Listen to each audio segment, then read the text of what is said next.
कर्जत कल्याण राज्यमार्ग रस्त्यावर आज सकाळी 7 वाजता नेरळ विद्या मंदिर कनिष्ठ महाविद्यालयात जात असलेल्या 3 विद्यार्थ्यांना कुडाळ अंबरनाथ प्रवास करणाऱ्या इर्टिका गाडीने उडवल्याने हिट अँड रनची घटना घडली।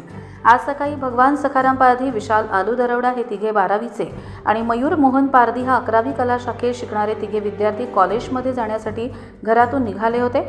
7 वाजण्याच्या सुमारास हे तिघे रस्त्याच्या डाव्या बाजूने चालत असताना त्यांच्या मागून येणाऱ्या MH05 CV 2834 या पांढऱ्या इर्टिका गाडीने या तिन्ही विद्यार्थ्यांना धडक दिली।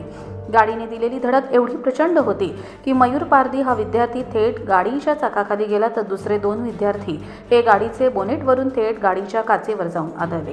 त्यामुळे जखमी झालेल्या तिन्ही विद्यार्थ्यांना वाचवण्यासाठी तेथील अनेक ग्रामस्थ आणि रस्त्याने जाणारे विद्यार्थी पोहोचले।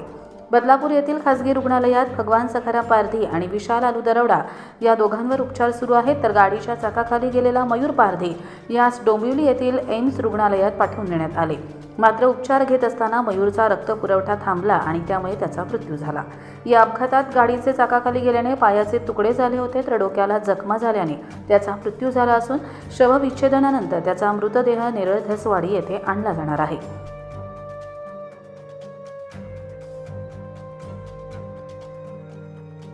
Bureau report, Karjat live.